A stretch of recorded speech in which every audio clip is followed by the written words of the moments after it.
Hello नमस्कार। जैसा कि आप सबका स्वागत है मेरे A2 क्लास वाला जो चैनल है मेरा, उसमें आपका स्वागत है। तो पिछले वीक हमारी कुछ टेक्निकल प्रॉब्लम्स आ गई थी हमारे स्मार्ट बोर्ड में, तो वो हम ये वीडियोस वगैरह नहीं बना पाए हम आपके लिए। तो अब मैंने जो मैं पार्ट्स ऑफ स्पीच के बारे में आपको पढ़ा रहा था उसका अब मैंने दोबारा शुरुआत की है, और उसका जो थर्ड था हमारे पास, हमने जैसे नाउन और प्रोनाउन कर लिया था, हम वर्ब करने जा रहे हैं। तो अब मैं आशा करता हूँ कि आपको वर्ब समझ आएगा, और मैं पूरी कोशिश करूंगा वर्ब के बारे में समझाने के लिए कि वर्ब क्या होती है और वर्ब की कहाँ हमें जरूरत पड़ती है और वर्ब हमारी क्या हेल्प करती है। ठीक है, तो जैसा कि आप सब जानते हैं वर्ब एक क्या होती है, एक एक्शन होता है। वर्ब क्या होती है, एक एक्शन होता है या कोई क्रिया होती है कि जो भी काम हम करते हैं उसे हम क्या बोलते हैं, वर्ब बोलते हैं। जो भी काम हम करते हैं या किसी भी काम को हम करते हैं तो उसे क्या बोलते हैं, हम वर्ब बोलते हैं। जैसे कि वर्ब क्या करती है, वर्ब हमें एक एक्शन के बारे में बताती है। क्या बताती है?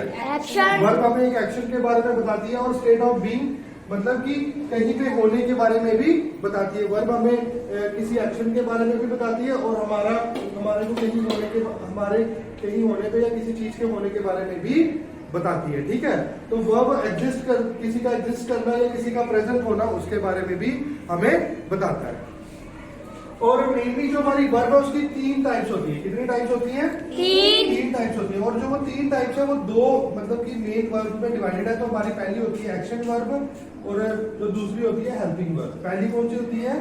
Action verb. जो पहली होती है एक्शन वर्ब, और दूसरी हेल्पिंग वर्ब। जो एक्शन वर्ब में आती है ट्रांजिटिव वर्ब और इंट्रांजिटिव वर्ब, और हेल्पिंग वर्ब में आती है एन एक्सिलरी वर्ब। ठीक है, तो जो एक्सिलरी जो वर्ब होती है, तो एक्सिलरी वर्ब क्या होती है, सहायक क्रिया होती है। और जो हमारी ट्रांजिटिव वर्ब होती है वो सकर्मक क्रिया होती है, और जो हमारी इंट्रांजिटिव वर्ब होती है अकर्मक क्रिया होती है, और जो हमारी एक्सिलरी वर्ब होती है वो हमारी क्या होती है, सहायक क्रिया होती है। तो ठीक है, तो अब आप दोबारा से रिकॉल करें, थोड़ा समझने की कोशिश करें। वर्ब क्या होता है? एक एक्शन होता है।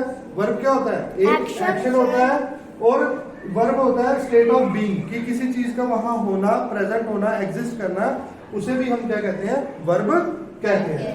ये और जब भी किसी भी चीज के साथ आपको याद रखना है कि ना लगता है, जैसे खाना, पीना, गाना, सोना, रोना, नाचना, तो किसी भी वर्ड के साथ अगर अंत में ना लगता है या ना लगता है तो उसे वो क्या बन जाता है, वर्ब बन जाता है। क्या बन जाता है? कोई भी शब्द हिंदी में अगर कोई भी शब्द जिसके अंत में ना लग जाता है तो वो क्या बन जाता है, वर्ब बन जाता है। क्या बन जाता है?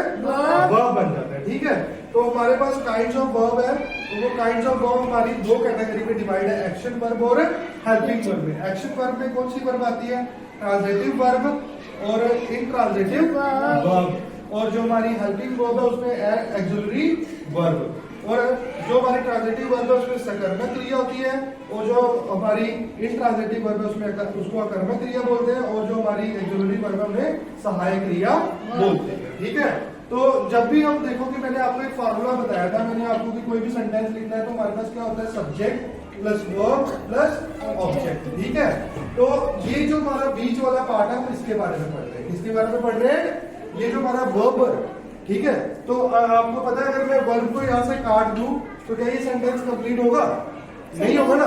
तो हमें किसी भी सेंटेंस को अगर कंप्लीट करना है तो हमें किसकी जरूरत पड़ेगी? वर्ब की जरूरत पड़ेगी। तो इसलिए हमें वर्ब के बारे में पढ़ना पड़ रहा है, और वर्ब हमारे पढ़ने के लिए जरूरी है। अब नेक्स्ट हम वर्ब की 3 फॉर्म्स होती है। कितनी फॉर्म्स होती है? 3। किसी भी वर्ब की 3 फॉर्म्स होती है, फर्स्ट फॉर्म, सेकंड फॉर्म और थर्ड फॉर्म। ठीक है, और जो हमारी वर्ब्स होती है उनकी कंजक्शन ऑफ वर्ब्स वो 3 तरह की होती है। कौन कौन सी? प्रेजेंट, पास्ट और पास्ट पार्टिसिपल। ठीक है, तो कोई भी जो वर्ब होती है उसकी 3 कंजक्शंस होती हैं, जो प्रेजेंट, पास्ट और पास्ट पार्टिसिपल। ठीक है, और उसके बाद नेक्स्ट हमारे पास आता है कि जो हमने वर्ब के बारे में पढ़ा था कि हमारी वर्ब 2 हिस्सों में डिवाइडेड है, एक्शन वर्ब और हेल्पिंग वर्ब। अब मैं आपको बताऊंगा एक्शन वर्ब क्या होता है, कौन सी होती है, और हेल्पिंग वर्ब कौन सी होती है। तो हेल्पिंग वर्ब कौन सी होती है? जैसे कोई डू, बी या हैव, कि कुछ करना, कुछ होना, या किसी के पास कहीं मतलब कुछ करना, या बी मतलब किसी के पास होना, और हैव। ठीक है, is, am, are, was, were, be, ये किसके साथ लगती है? बी के साथ। और जैसे हैव, हैज, हैव, हैड। ठीक है, डू मीन्स कुछ करना। और हमारी जो हेल्पिंग वर्ब होती है, मॉडल्स भी हमारे क्या होते हैं? हेल्पिंग वर्ब होते हैं। जैसे कैन, मे, शुड, वुड और कुड। तो ये हमारा कौन सा था, हेल्पिंग वर्ब। तो हमारी हेल्पिंग वर्ब कौन सी होती है, डू, बी, हैव और उसके साथ जो आगे मतलब कि जिनके साथ ये हेल्पिंग वर्ब्स ये लगती है। और उसके बाद आ गया एक्शन वर्ब। तो हमारी एक्शन वर्ब कितनी तरह की होती है, दो तरह की, ट्रांजिटिव, वन ट्रांजिटिव और सेकंड इनट्रांजिटिव। ट्रांजिटिव वर्ब वो होती है जैसे कि हम कोई सेंटेंस लिखते हैं, जैसे अनीश लाइक। अब इस सेंटेंस को अगर हमें पूरा करना है तो ये अभी सेंटेंस पूरा नहीं है। अगर हम यहाँ पे ये क्या सब्जेक्ट, वर्ब और प्लस, अब हमें क्या लगाना पड़ेगा, ऑब्जेक्ट लगाना पड़ेगा ना। तो अगर हम ऑब्जेक्ट नहीं लगाएंगे ये सेंटेंस कंप्लीट नहीं होगा। तो वो सेंटेंस जिनमें ऑब्जेक्ट लगाना जरूरी होता है सेंटेंस को कंप्लीट करने के लिए, तो वहां पे कौन सी वर्ब लगती है, ट्रांजिटिव वर्ब। जैसे Anish like to, Anish like play, Anish को खेलना क्या है, पसंद है।